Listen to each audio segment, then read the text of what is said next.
যশোরের বাঘারপাড়া ও অভয়নগর আসনে বিএনপির মনোনয়ন প্রত্যাশী মশিউর রহমান আগামী জাতীয় সংসদ নির্বাচনকে সামনে রেখে ব্যস্ত সময় পার করছেন গণসংযোগে। দীর্ঘদিন জনপ্রতিনিধির দায়িত্ব পালন করে এলাকার উন্নয়নে অবদান রাখা এই নেতা এবার জাতীয় পর্যায়ে জনগণের সেবা করার অঙ্গীকার নিয়েছেন। শুক্রবার তিনি নিজ ইউনিয়নের বিভিন্ন কাঠতিয়ানি পূজা মন্দির পরিদর্শন করে হিন্দু ধর্মাবলম্বীদের সঙ্গে মতবিনিময় করেন। বিস্তারিত দেখুন শহীদুল ইসলামের প্রতিবেদনে। যশোরের বাঘারপাড়া ও অভয়নগর আসনে বিএনপির সম্ভাব্য প্রার্থী হিসেবে মশিউর রহমানের প্রচারণা জোরদার হয়েছে। দীর্ঘ সময় স্থানীয় সরকারের প্রতিনিধি হিসেবে দায়িত্ব পালন করে তিনি ইতোমধ্যে এলাকায় জনপ্রিয় নেতা হিসেবে পরিচিতি পেয়েছেন।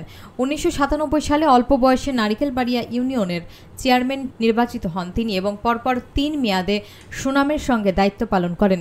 ২০১৪ সালে ইউনিয়ন পরিষদের পদ ছেড়ে উপজেলা পরিষদ নির্বাচনে বিএনপির প্রার্থী হয়ে বিপুল ভোটে জয়লাভ করেন।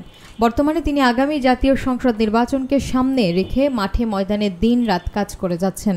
ধারাবাহিক গণসংযোগের অংশ হিসেবে শুক্রবার তিনি নারিকেলবাড়িয়া ইউনিয়নের বিভিন্ন কার্তিয়ানি পূজা মন্দিরে গিয়ে হিন্দু সম্প্রদায়ের সঙ্গে শুভেচ্ছা এবং মতবিনিময় করেন।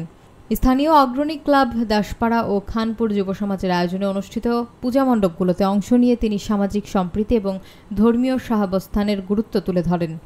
এ সময় তার সঙ্গে ছিল ইউনিয়ন ও উপজেলা বিএনপি এবং কৃষক দলের নেতৃবৃন্দ।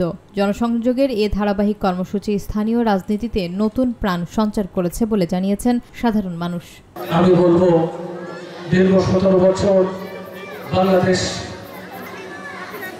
বাংলাদেশে কোনো গণতন্ত্র ছিল না। ইচ্ছা করলেই কিন্তু অনেকেই তার মনের প্রার্থীকে ভোট দিতে পারে নাই। দিনের ভোট রাতে হয়ে গেছে। আমাদের নেতা জনাব তারেক রহমান দীর্ঘ ১৭ বছর আন্দোলন সংগ্রাম করে লড়াই সংগ্রাম করে একটি পর্যায়ে নিয়ে এসেছে। একটি নির্বাচন ফেব্রুয়ারির প্রথমার্ধে অনুষ্ঠিত হতে পারে, জাতীয় সংসদ নির্বাচন। আমি দীর্ঘ ২৩ বছর ১৮ বছর ইউনিয়ন পরিষদ, দীর্ঘ ৫ বছর উপজেলা পরিষদের জনপ্রতিনিধির দায়িত্ব পালন করেছিল আপনাদের সহযোগিতায়। আপনাদের ভোটে নির্বাচিত হয়। আপনাদের ভালোবাসার কাছে আমি অনেক ঋণী হয়ে আছি।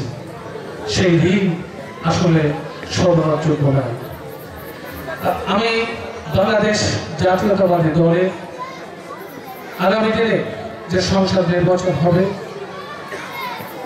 সেই দলের মনোনয়ন প্রত্যাশী, বাংলাদেশ জাতীয়তাবাদী দলের ভারপ্রাপ্ত চেয়ারম্যান জনাব তারেক রহমান বিগত দিনের আমাদের আন্দোলন সংগ্রাম এবং দলের প্রতি যে অনুগত্য, আমরা দুঃসময়ে যে ভূমিকা রেখেছি উনি নিশ্চয় বিবেচনা করবেন।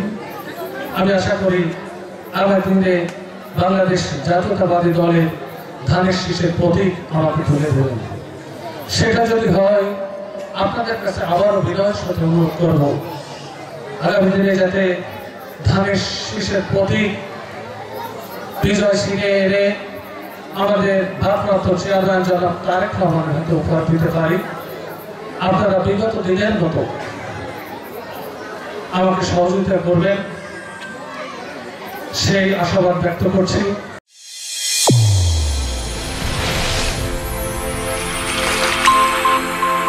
চ্যানেল A1 হৃদয় রেসপন্স।